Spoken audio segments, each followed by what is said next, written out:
What is up, wrestling fans? Apologies for the audio again, because even when you buy a headset, by the way, Epos, you suck. Your headset's terrible. This is a great intro for the Pay-Per-Viewpoint edition of the Smark Moment Smack Talk podcast, AEW Full Gear 2024 breakdown. We're going to do their predictions. If you can hear me, if I'm not choppy, everything is terrible on that front. But I am Tony Mango, and I am here in whatever capacity I am, and much better capacities are Callum Wiggins. Hello there. And Robert E. Felice. Hey. And I don't know if they're coming through okay, because my headphones don't work either, so this might be the worst audio quality on many different fronts of this podcast that we've had since, I don't know, as long as I can remember, maybe even back like 10 plus years ago. Apologies again. If you're brand new to the podcast, this is not how this normally sounds. This is not my normal intro. 2024 is completely killing me in many different ways, but I am hoping that things will sound better when it comes to the AEW Full Gear pay-per-view post-show, and that I'll actually be able to record it and watch the pay-per-view and all those other things. Maybe by Saturday, things will be a little bit back to normal. At least on that front, I don't know. So again, apologies for the audio on any front whatsoever here. I'm doing the best that I can, and yeah, if I had more options, I would be taking those options. So I'm going to talk as little as I can on this podcast to not have everybody's ears have to listen to this webcam audio and all. Before I bow out on different fronts, I do want to mention the Linktree stuff. I'm going to just say that now. Go to mangotree.com, support everything on those links, like, share, follow, favorite, subscribe. Check out the Discord server, got the link up there. Check out the other Marketplace things. If you want to sponsor me getting some better equipment and all, it's a great way to do it. Patreon.com/SmarkOutMoment. The Darkcast tier, the Pick a Poison tier, everything on that is the same as the YouTube front. YouTube channel membership, if you just click the join button, gets access to those things. I don't know exactly what any of the plans are for absolutely anything going forward, even in the next 15 minutes, but I do have some tentative plans about recording multiple Darkcasts over the course of the next few weeks and trying to pump out as much of that content as I can. If that works, awesome. If it doesn't, it won't be for a lack of trying, but I've been trying to get some notes together of doing multiple different fantasy booking of different Survivor Series options of like, what would I do if it was like Team Raw and Team SmackDown. I'm trying to work on an idea about maybe like a TNA one, maybe something else. I don't know. We're going to see what happens. I'm going to see if these guys are available to record at any different times too. If I am, and if I'm not, blah, blah, blah. You know the deal. But Redbubble and TeePublic, pick up your merchandise, click on the thanks button, click on the super chats if you are able to join us for that. Also keep in mind, if I do record any of these Darkcast things, you'll find them up on YouTube first. And any other future recordings, if I record things in advance, you'll find that there too. As you can tell, I'm all over the place here. So we do have 9 matches to talk about. And we have a champagne celebration to talk about. Let's talk about the champagne celebration. It's Mariah May doing what she said she was going to do when she first won the title. And the fact that they waited this long is confusing to me. Was it just because they wanted Mina Shirakawa? Is it because they had no idea what they wanted to do for her? Is it because they really have no plans for Mariah May as champion anyway, and it's all just about the TBS title and Mercedes Moné? I don't feel good about it, though. I think that at the very best, what we can hope for here is that Mariah turns on Mina, and that's it. I don't think that anything special is happening whatsoever. What about you guys? Well, you asked the reason why they waited this long. Well, it's because Tony Storm's coming back on this show, almost certainly. I'd say that's probably the thing that I'd put more money on than most things on this show, is that, oh yeah, Tony Storm's coming back and just going to reignite the feud with Mariah May here. And that's the reason why they've held on so long, is because essentially ever since Mariah May has won the title, it's been a giant stall until they can do this. and they can have Toni Storm come back and interrupt the champagne celebration, and then Mina's caught in between the two people that she's closest to in AEW, and that's going to be kind of the extra layer on top of the just, the rematch championship feud, which will probably result in a match taking place at World's End, where it'll be like, I could imagine a scenario where it's some sort of thing which I wouldn't kind of enjoy, but I can understand them doing it, where it's like either Mina is like a special guest referee, or a, hopefully not like the shark cage thing, but that's always the possibility you can go down. But yeah, I think that's pretty much why they've delayed so long, because Mariah's just been having, not really feuds, but just one-off matches with people and one-off title defenses. The only real feud she's really had has been with, I guess with Willow leading up to Wrestle Dream, but that was like, that wasn't like a huge feud. And then the series that she's had with Anna Jay, but now the Toni Storm thing will be like the big thing they were waiting for. Yeah, I don't know if I love that, because it kind of feels like we've been in a holding pattern, and I haven't liked much of the Mariah championship run. I always enjoy Mariah in the ring, but, there has to be more, and I just feel like this has been a prolonged angle for months, and I'm ready to see something else revolve around this title, personally.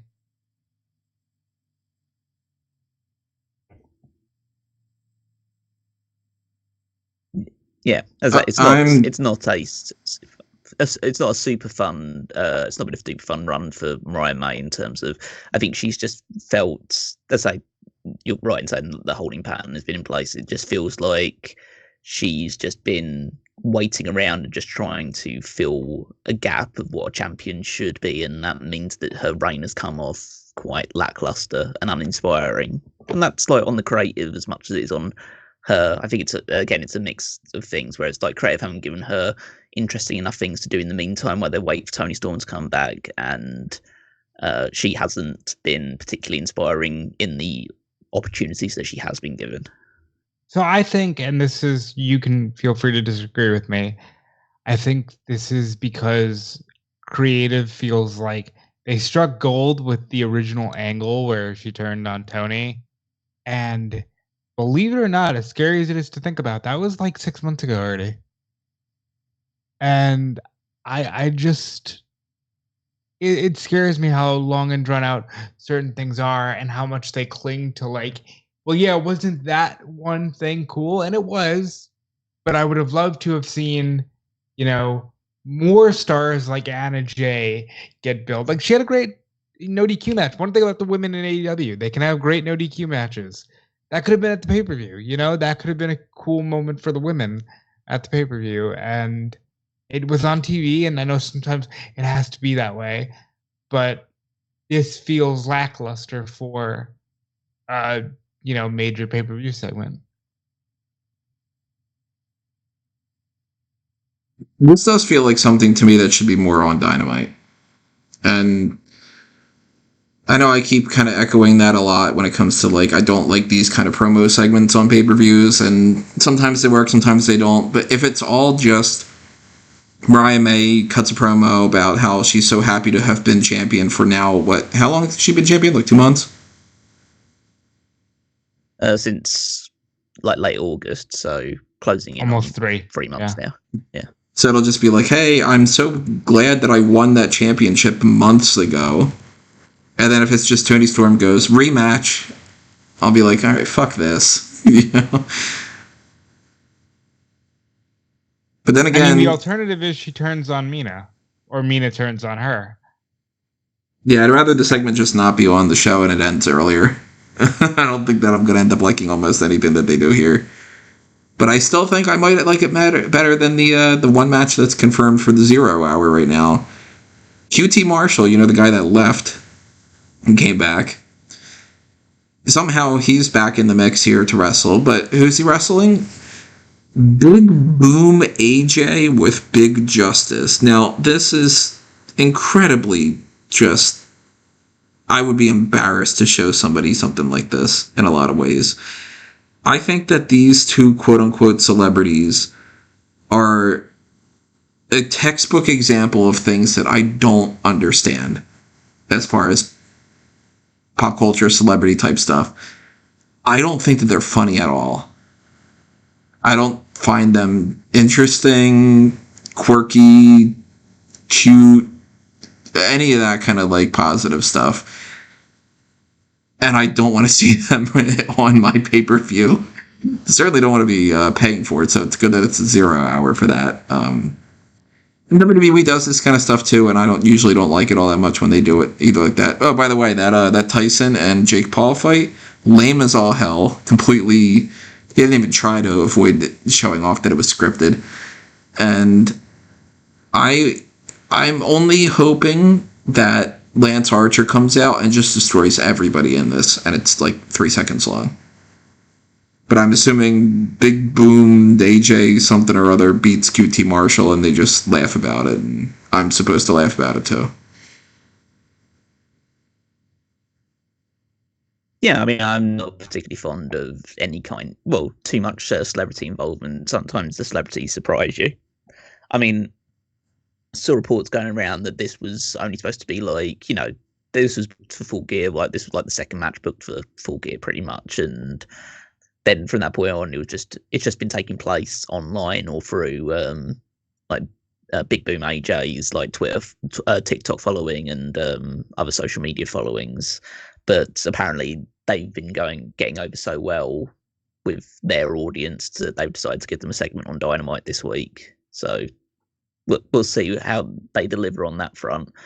But you know what you're going to get out of this. It's just going to be QT Marshall is like a solid hand. It's like the veteran guy that will just bump around for this guy and will taunt the crowd, like do the typical heel shtick, and then they'll make the comeback and get the victory thanks to probably some sort of funny interference from Big Justice. Obviously, I use funny in the loosest definition of the word, but yeah, as I say, I'm not going to be super fond of this, but they do have a following.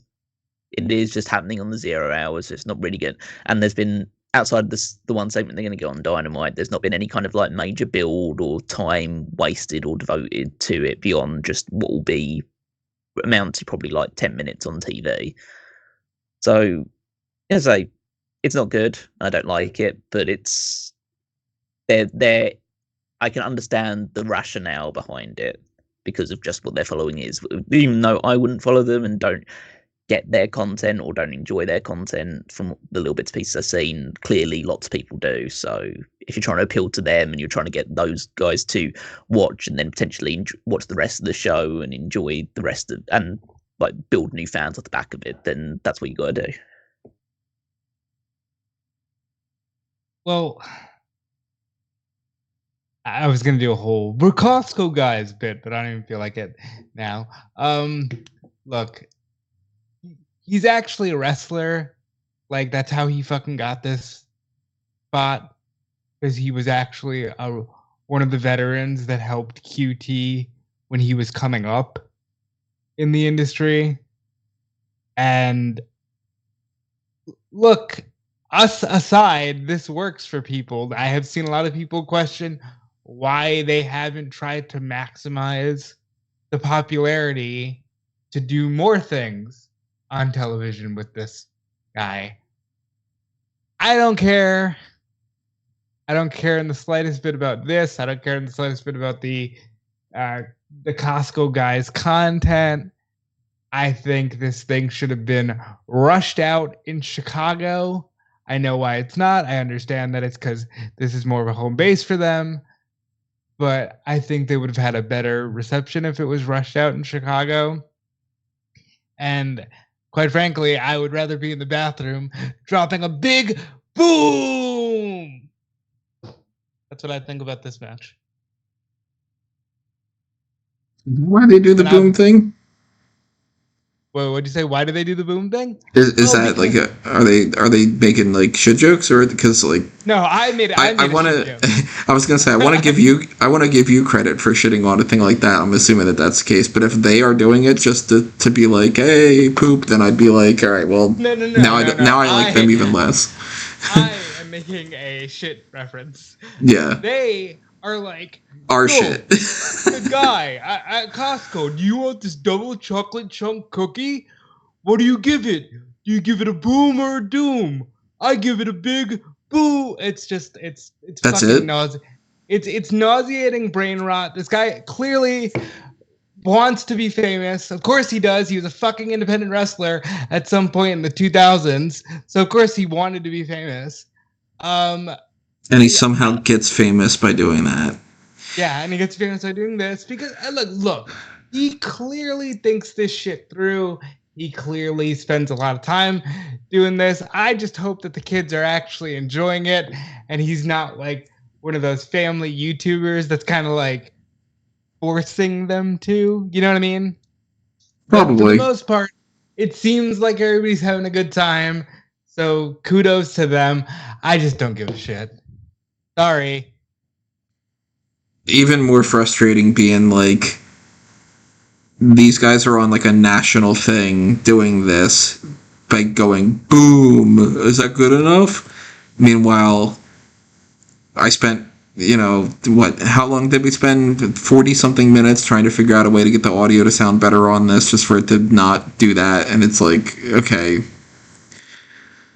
Let me put my shaking hand down right now. It's a good thing this isn't a webcam. Let's switch over to a 4-way for the tag team titles. We got Private Party, relatively new champions, defending against the Outrunners, Truth Magnum and Turbo Floyd, and Kings of the Black Throne, and the Acclaimed. I have one simple thought process when it comes to this. If you take the titles off of Private Party already, that proves that they shouldn't have won it to begin with. I think they are taking the titles off Private Party. What about you, Cal? Not a chance in hell. That they're taking them off them? Absolutely, they're not taking it off them. You see the three teams they're fighting, right? Yeah. You see the three teams. Like one of them, the Outrunners, are there because they've gotten over in a quick period of time, but they're just a comedy tag team for the most part. Uh-huh. They need to be more established, and I think that they're long term in terms of the thing that might get them over as a more credible tag team will be a feud with a heel FTR, which which coincidentally, if you want to ask me, is the team that I think will eventually beat Private Party for the tag team titles. Kings, the Acclaimed are splitting up because one of them is going to. I think they're teasing that Mazcast is going to join the Hurt Syndicate. I think Anthony Bowens is going to join the Hurt Syndicate. We can only hope and pray to God. Yeah, and then Mazcast will be have a quick feud with Anthony Bowens and then be released at some point, probably in the next year. So. Fingers crossed. But the only team that could win this is the Kings of the Black Throne, but I don't think they've been set up particularly for this. I know they beat FTR, but I think that's just further on the story that FTR have kind of lost their way a little bit before they end up turning heel and going after everybody. Especially because one of the segments of Isiah, Kassidy, Marq, Quen during their big title celebration on Collision following them winning the titles was to get in the face of FTR.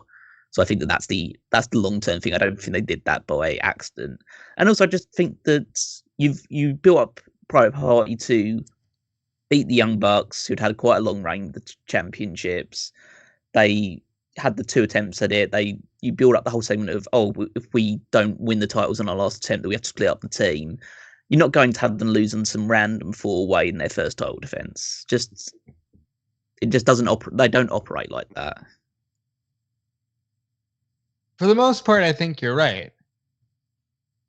I just think that if they you think I'm wrong? If they do lose the belts, it's because Julia Hart comes back and helps Kings of the Black Throne. I still think she's going into a feud with Jamie Hayter, so. That's I'm my assuming she scenario is going to be back relatively soon, but I don't think she's going to come back here to help them win the tag titles. I think she's going to be like completely unrelated to the tag situation. But again, I don't know. Maybe I missed something because there's a very good chance that I could have missed something on that. I don't see any possibility of Private Party losing this match. I think I'd give, well, let's put it this way. I'd say like 95% chance Private Party win, and then I'd go 5% split out between the other three teams. That's how confident I'd be in Private Party retain. And I think they pinned probably one of the Acclaimed to do it. So I would say, in my mind, I'm 80% Private Party, 15% Kings of Black Throne, and then the other two teams just aren't going to win. But they can have that other 5% amongst themselves. Like you said, it would be stupid to take the belt off of them, but I just see Julia Hart coming in as part of something that they might want to do. And maybe that motivates Malakai Black to do more. I don't know. So I think there are two other matches that I would put as easier to predict than that one, but I do lean towards Private Party being one of the more obvious picks. One of the ones that I feel like is a certainty is MJF is beating Roderick Strong. Whether that's a matter of MJF just beats him, or if Adam Cole gets involved and inadvertently costs Roderick Strong some kind of issue where it becomes like that they can start feuding and they kind of like spin out of that and it's like Strong against Cole, and that's how they move away from the MJF thing. And that's kind of up in the air a little bit, but I think there's no chance that Strong beats MJF. No, I think that's fairly cut and dry. MJF, the feud, well, the match is him versus Adam Cole, and they've decided to stall on that, give him the likelihood of a decent victory and a good match over Roderick Strong to help build him up for that match for Adam Cole, also to help further along the whole Adam Cole, Roderick Strong, Kyle O'Reilly reunion, as whatever group they want to name themselves. But I think the more interesting thing is if someone helps MJF beat Roderick Strong, whether that's potentially the Kingdom. I don't think I have like a huge belief that they'll turn and help out MJF, and then you've got the 3-on-3. But I think there has to be some people joining into on MJF's side if you are going to get any trios matches out of this. So that's the one thing to probably look out for and think, oh, because MJF's going to win, but who helps him win, or does anyone else get involved that helps set up those trios matches in the future? Yeah, I mean, you guys have said it perfectly. Roddy's not winning. I think Roddy will give him a good match. And this is to build to MJF Cole at the 1-year anniversary of the World's End split. And then hopefully we move on to whatever Kyle and Adam and Roddy want to do. And they can have a fun run as a trios, because it will kind of put some life into Adam Cole, put some established stars in the trios division. Whether or not I see the trio working with MJF, I wouldn't know who besides either a heel Mike Bennett, Matt Taven, or FTR would even team with Max. So I'm just looking forward to whenever this ends so we can get to like the Kyle, Cole, Roddy stuff.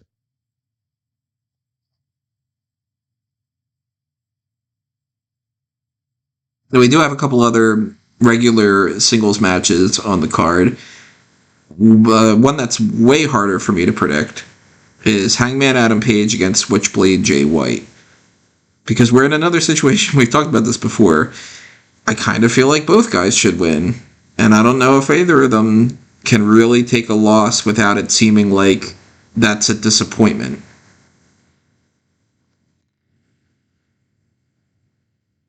I think you need to we need to get into the mindset now of having like big guys go up against each other in terms of like top stars, and not be so concerned that if they lose then it's over for them, because then there's just that immediate hesitation of people to say, like, oh, we can't book these matches even though they involve like the best guys and they'll be the best matches because, oh, what if one guy loses?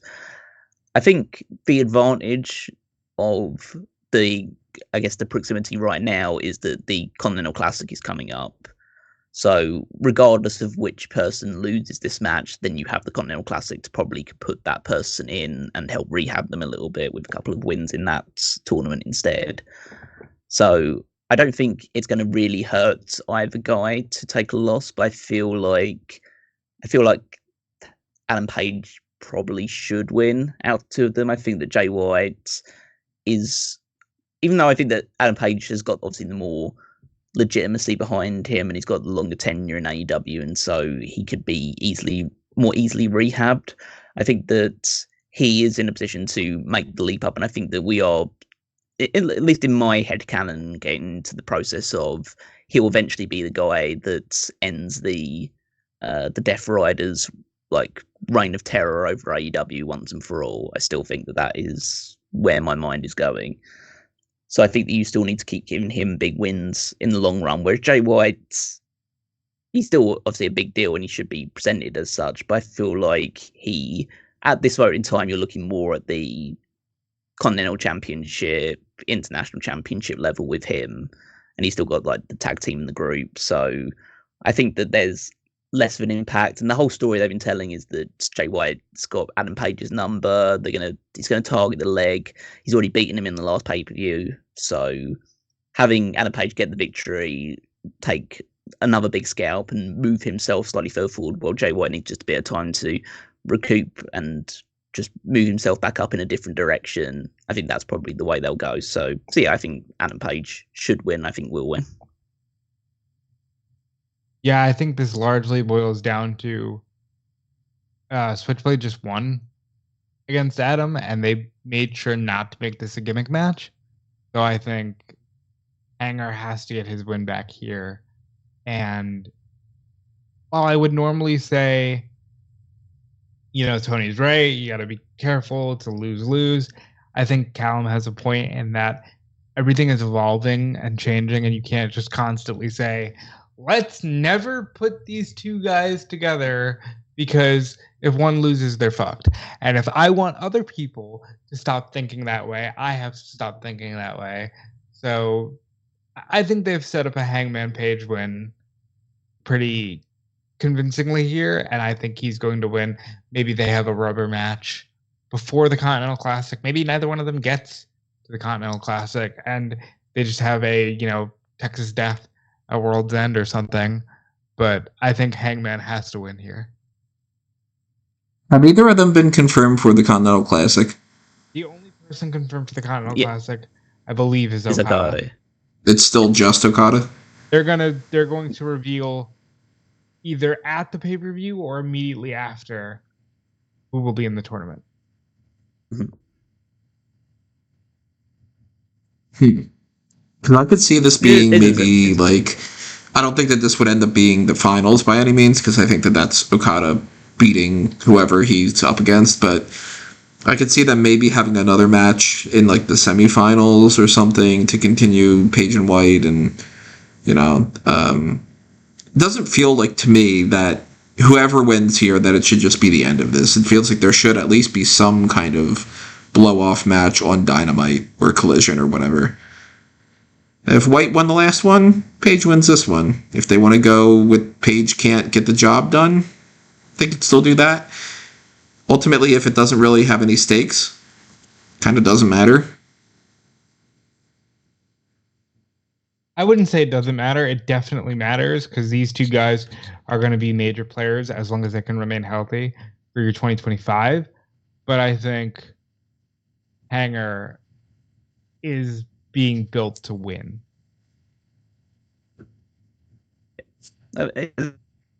Different playing fields, like Hangman is the main character of AEW, and so he does have a slightly higher level than everyone else. But if you have this match go well and like turns into something good, then Jay White could be somebody who Hangman goes up against in future again, like later down the road, maybe in a year or 2 years' time when Hangman's in a different place and he's in a different place.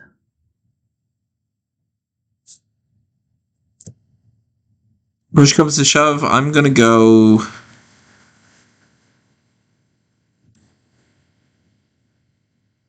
Yeah, I'm going to go Paige wins. Yeah, absolutely. Paige wins. I was going to say White, so that way he could be another person to challenge Moxley, but no, I don't think so. Not right now. I would lean a little bit more towards knowing the result of at least Bobby Lashley versus Swerve Strickland, though, because to me, Bobby Lashley losing that first match would not be the best thing for the Hurt Syndicate, and Swerve can easily lose that against Lashley, and it's not going to make him look bad. So, whether that is from somebody like a Shelton Benjamin getting involved, somebody else changing up their allegiance, and like a Leo Rush joining them and getting involved or something, or it could just be Lashley just wins. I think that's a very straight up normal option where he could just beat Swerve. I do think that Lashley needs to beat Swerve going.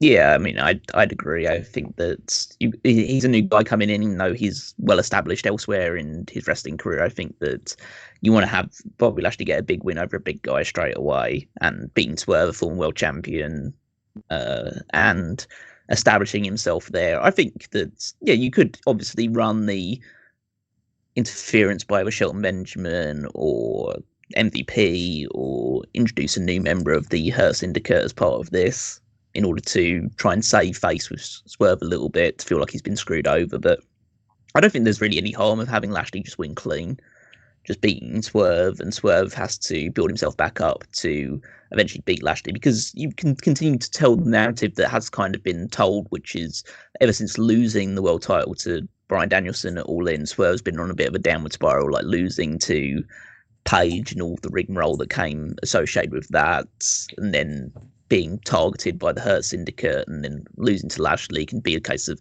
okay, I'm now at near my lowest point, I need to build myself back up again, and then eventually take Lashley down in the future. Because, as I say, Lashley is a big player for now, and the Hurt Syndicate has worked really well. I think they've acted come together really well on TV so far. But he is like 48 years old. But there's only so, like, he's still in incredible shape. But, you know, you don't really want him to be on top or at the top of the card for too long, probably. Like, he's probably got a maximum of like 2 to 3 years at this kind of level before he would need to start tapering off. So Swerve should eventually beat Lashley, because Swerve is your long-term prospect, like one of your top players for the long term. But him being involved in this sets Lashley off on a good foot in front of the AEW fans. Him getting the victory here, I would prefer it to be mostly clean. I don't think that you need to have any shenanigans involved. I don't think Swerve needs to be protected like that. But yeah, and I think you could set up a match, either a rematch, either at World's End, or maybe pushing into like Revolution, some area like that. So, but yeah, I think that, yeah, Lashley should get the victory here. Yeah, I mean, there's no way he's losing. This is his first match with the company, and while, yeah, you do want to put over young talent primarily, he is Lashley. He did just come in.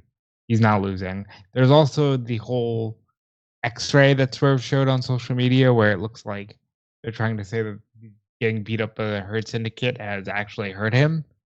So we'll see if that's legit or if it's just to build to the story and give him an out for losing, but he's definitely losing. Oh, well, like there's a possibility he's like injured for real? Yeah, well, he put the X-ray out. I haven't heard anything about it being legitimate, but you know, I'm just saying that's an out for his boss.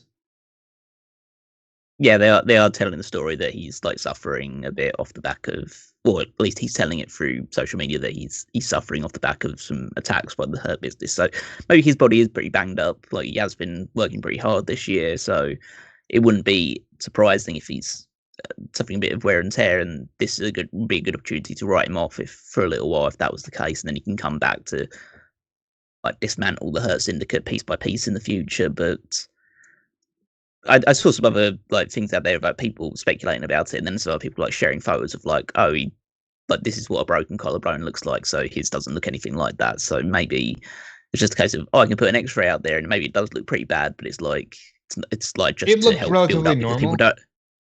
Yeah, because people don't know what a broken collarbone looks like. So, Right. But maybe maybe it is still like still. Maybe if you had a bit more medical training, you can look into that. Feel like, oh, there is like a few little issues there, but nothing that will be, won't keep him out for 6 months to a year or whatever, stuff like that. But maybe he could be, something that would keep him out for a month or two, which is fine. Like, it helps build up more anticipation when he comes back, and it also allows the Hurt Syndicate to build up their own momentum without needing to constantly be attached to Swerve throughout it. So we'll see. But yeah, I think that the most important thing is that Lashley gets the first win here. Now, one other match that is just a singles match, no title on the line or anything, is Kyle Fletcher against Will Ospreay. And this is a tough one for me because I can see the argument for both. I can see Fletcher should beat Ospreay to prove that he is working towards that next level. And he's got the option of, like, cheating the win, and he's got Don Callis and other people that can do interference and, this and that. And I could see the argument that Will Ospreay should win and prove to Kyle Fletcher that he still has more to learn. I don't know which way I'd rather go, but at least before this tomorrow night's episode of Dynamite, I'm leaning right now towards the idea of I think that Ospreay is going to win. And that Fletcher and them are going to continue to feud with him afterward, but it's going to be one of those, like, you won, but then got your ass kicked afterward scenarios. I think Fletcher should win. That's just me. I think, it's not going to do Ospreay any harm to lose, and he can always, slip on a banana peel. Fletcher can use a screwdriver. There's so many things, but I think when the whole build has been like, you've done nothing, you are nothing, essentially, I think he needs to beat him, even if it's through the cheekiest of ways, to make sure, hey, I beat Ospreay, I'll always have a win over you. Haha. Yeah, I mean, I think that this one is difficult to predict. I think it could go either way because Ospreay is the more established name, and you could beat Kyle Fletcher without it like hurting him too much because you can have Fletcher just get more and more angry and intense and more like aggressive towards Ospreay, leading to a more violent rematch at World's End or further down the line. So I don't think it's out of the question for Ospreay to win. There's also the fact of most of the people that we've highlighted so far to be winning, or at least from my perspective, are on the heel side. So it helped balance that out a little bit because there's other matches and there's other heels that might win that we haven't discussed yet. So to help balance that out and give them, okay, Ospreay gets the victory over Fletcher. He's just still that step above Fletcher. But there's also other factors to consider. Obviously, the Don Callis family and the people that have aligned with Ospreay against him. There's Mark Davis and where his allegiances lie, and whether he'll like turn on Ospreay and side back with Fletcher as well, or whether he'll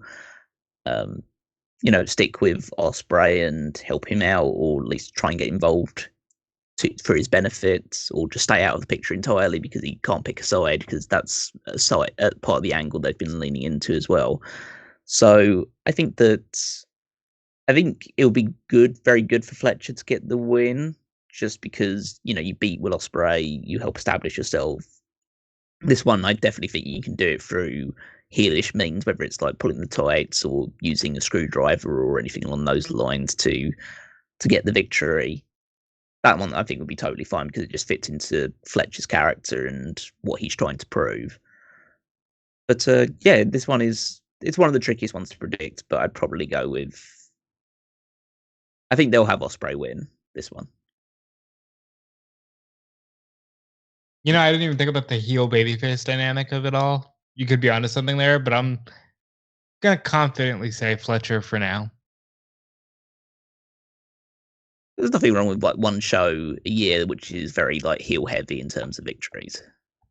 But I kind of feel like they were kind of pushing their luck. Well, I say pushing their luck, but like with the ending of Wrestle Dream, and how like not so much how flat that ended, but like how like that was very much like an Empire Strikes Back type of pay-per-view, where it's like, oh, the heels have run away and the babyfaces don't really know what to do, and they're in a bit of disarray at this point. So I don't know whether they would want to go, okay, this one again, we're going to have like 75% of the matches won by heels again. Like if your only real babyface representation in terms of victories are Private Party and Big Boom AJ up to this point, then I think that you might have a bit of a problem. So you might want to have Ospreay just get the victory on this one and do a rematch down the road. But as I say, I agree with you that it would be good for Fletcher to get the victory. I just don't think they're going to do it here.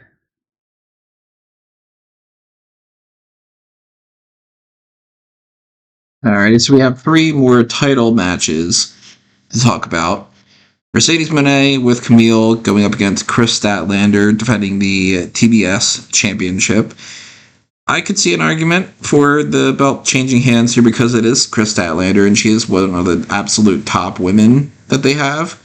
But I just cannot go in that direction as far as a prediction because it's Mercedes Moné. She's being treated as the biggest star in the entire company for the most part. She's been this golden child since before she even arrived. I don't see enough momentum on Statlander to really make it seem like that's now the time to switch her over and just bump her up to like the women's world championship level or something. It seems like they're fine with just having the TBS title take priority. So I don't know who beats Mercedes eventually, but I think Statlander is here to give her a credible person to beat. And if it's Kamille helping out, or if it's just Mercedes getting the win on her own, I think we're looking at Statlander coming up short.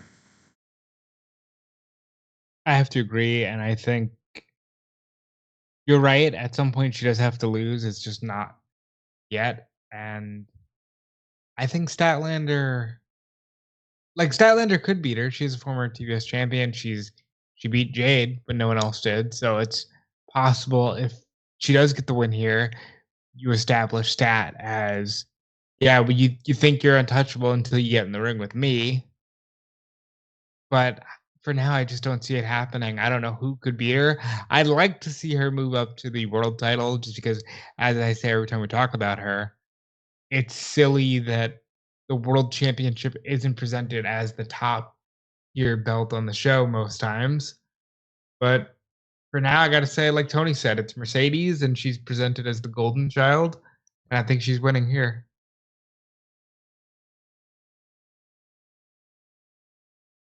I think that there's a good possibility that Statlander wins the title because I think it just adds more intrigue into the story of Mercedes or the development of Mercedes' character if she was to suffer the loss to Statlander and then has to go back on the chase and win the title back. It helps get that kind of like the monkey off the back in terms of an unbeaten streak. And I don't think that like Kris Statlander is one of the most credible women on the entire roster, so it wouldn't hurt Mercedes at all to take the loss here. I think that the likelihood is that Moné does retain, but does it through heelish means or through Kamille's interference or something in order to get the victory, and so you can at least put in wiggle room for a rematch at World's End or later down the line, whether you decide to move Mercedes on someone else. I mean, there's also the aspect of it where they are telling, similar to the MJF Wardlow stuff of the Mercedes and Kamille tension between those two, where Mercedes is just bullying and pushing Kamille around to do her bidding, and doesn't seem like Kamille is too fond about that side of things, so that could play into it as well, where like she asks Kamille for help and Kamille inadvertently does something which hurts Mercedes, and so that could open up the door for Kris Statlander to get the victory, and then you just continue to build up more tension between Kamille and Mercedes. But I think the likelihood is that will happen, and that will again cause a bit of friction between them. But Mercedes will still come out on top some way. I think, like, in terms of who would potentially beat Mercedes down the line, my mind probably just goes to Willow Nightingale winning it back, maybe even like at the kind of near close to the year mark, or at the that All-In show in Texas could be a good opportunity to do that, like another big event, and do like Willow versus Mercedes. I mean, I guess they'd call it Willow Mercedes 3 because it'll be the second time they've done it in AEW, but they'll hark back to the match they had at in New Japan as well. So yeah, I think that's where my mind kind of goes to at the moment. If that'll be the person that wins it back. But I agree. Yeah, I mean, she's one of the major options for sure. Yeah, but I don't think that it's out of the question that Kris Statlander wins, even if she was just to win it and then to drop it back to Mercedes, like in a couple of weeks or like a month afterwards. But yeah, I think the likelihood is Mercedes retains here. I'm on the fence when it comes to Jack Perry versus Daniel Garcia. That's for the AEW TNT Championship. Perry is in a good enough spot that if they want to keep it on him, then I see no reason why to necessarily take the title away from him. But I'm also like, all right, well, the elite angle hasn't really been as much of a thing. And doing his own thing, and he's got the Continental Classic coming up and all. So I could very well see Daniel Garcia winning this championship and Perry moving on, whether he joins the Death Riders or he does something else in the means. But I think that getting that TNT title off of him might actually be beneficial.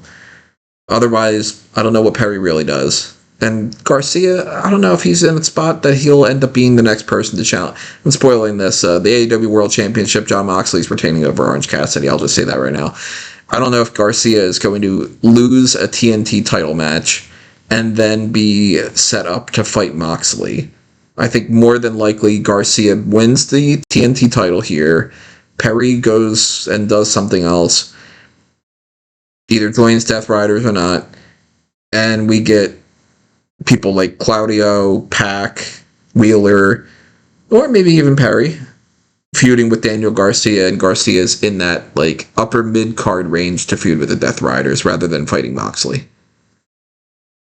And yeah, just factoring that in, Orange Cassidy and Jon Moxley is going to be a really good match, but there's absolutely no way whatsoever that Jon Moxley loses this title right now. Not a chance. As much as I would love Orange Cassidy to win that belt, it is definitively not happening. Well, since you lumped them in, I guess I will as well. I would say, first of all, when it comes to Perry and Garcia, much like Private Party, now is just the time to pull the trigger on Garcia. People are ready. People feel like he's been on this journey forever. And I think that it's just time. If you don't pull the trigger now, yeah, you could, say, hey, Perry was right, he's not ready, and then get him to a level where he could be. But I think you run the risk of making some people, not everybody, but some, feel the way that some longtime WWE fans feel about a guy like Chad Gable, where it's just like, all right, I'm giving up hope on you. It's just not gonna be you. I think you have him win here. Perry either goes away like the Young Bucks did, or says, fuck it, I'm joining the Death Riders, because he's done a lot of things that are kind of in the same vein of what Moxley's been like in these past few months. So I can see that being a thing. And as far as, like you said, the World Championship, look, I think it'll be a fun match. I think it's been a fun story. The only problem I have with this story is nobody on Earth believes Kassidy is winning. And I think Mox is just going to beat him. And then Darby might beat Mox in December. Maybe. Yeah, the TNT title, I think that it's much more likely that Garcia wins the title. I think that he's signed a new contract. He's fully established as like he's going to be with AEW long term. So him getting this title is a symbol of that upward trajectory for him. Jack Perry, I think, ever since that they had that segment of Moxley first coming back and saying that you're a sweet kid, I think that's always been the catalyst to, especially how we've seen the pivot in the Elite storyline with the Young Bucks no longer there and they won't be back for a while. So, like, I think it's the path is now clear for Perry to just cast that aside and join Death Riders eventually. He doesn't need to have the title for that. Maybe it's just a case that Daniel Garcia holds his title for a short period of time, and then in that interim, Perry does join the Death Riders and then uses that support to help win back the title down the line. Or you could maybe just do like a bit more of a back and forth series between those two over the title. I don't really mind like it being hot potato between the two of them as long as there's an overarching story, and then eventually one of them will come out on top and have a decent reign with the title. But because Perry's held the title for quite a while now, so it wouldn't alter things too much to have like a bit of, swapping the title like a couple of times between them before Garcia defensively beats him and goes on his own reign with the championship. So that's where I kind of see that going. And then, yes, Moxley's definitely going to beat Orange Cassidy. I mean, this feud's been kind of okay. I think that Orange's limitations on the microphone have kind of not been ideal for this feud in terms of adding more like emotion or interest into it. I think it's one of those things where it's difficult with Orange Cassidy that he always has to toe the line between having this kind of like this emotional storyline where he's meant to be like the forebearer for AEW and he's going to cut off like this invading force that's coming in and trying to take over the company or trying to impose their own values on the company, and him trying to stand up for what AEW actually stands for. And that has a lot of like emotional depth and resonance to it, but also being a character that isn't supposed to care about anything. So like trying to balance those two things out, I think he ends up leaning a bit too much into making too many light-hearted references, or just, acting like he doesn't care when he should and acting like he cares when he shouldn't. So it's kind of like he isn't really hitting the mark for me, I think, too much. And so I thought he was a good choice, probably the right choice to be the first defense, because realistically, anyone that was going to come into this first match with Moxley was going to struggle, even Darby Allin, because you just can't say that. Everyone looking at it can tell that this is a long-term storyline, and this is going to be kind of like the big North Star for AEW for at least next year, probably, and probably even beyond that, potentially. So you're not going to have Moxley drop the title in his first title defense. So whoever was going to be in this situation was in like a bit of a road to nothing. So even though you would want to see this potentially be a good match, I would actually prefer it to be a squash, really. I think it's more compelling, and it's more informative to the story of like treating Jon Moxley as the true like big bad that someone has to eventually take down, whether that is Darby Allin, whether that's Hangman Page in the future, whether that's Bryan Danielson coming back, whatever. What about Wheeler? Like if you got or Wheeler even, yeah. But that's the story that you have to establish him as like he's on a different level now, and he's more focused and more intense and more violent than ever before. And having him beat Orange Cassidy in the span of like 5 minutes would help do that. And it could be good for Orange as well, because it would refocus Orange a little bit more about, okay, maybe I wasn't ready for this, and maybe Orange could take a bit of a break, or like look at other avenues to explore, or trying to find that second gear or that third gear, or however you want to describe it, to his character or his intensity in the ring. So obviously you could put these two together, because we've seen it multiple times before. You could put these two together and have a great match. And, I wouldn't be upset at all if that was the route they did. So I was like, okay, we're going to do like this 20-minute banger of a match, and Orange Cassidy's going to get a lot of hope spots that are just going to make you just for one split second believe that he might win the title, and then Moxley retains. like I say, I'd absolutely have no problem with that. But I feel like it almost would leave more of a sizable impact for both characters moving forward if this was just a quick Orange tries to get a flurry together, but Moxley just overpowers him and he's just too cerebral right now and gets the victory pretty easily over him. So, but yeah, Moxley's going to retain.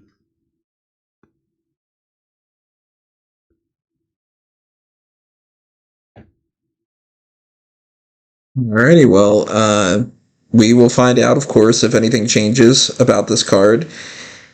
As I said at the beginning of this, everything is completely up in the air as far as so many different things going on. You have no idea how many things are constantly changing. I even just got a message in the last 45 seconds that just changed something.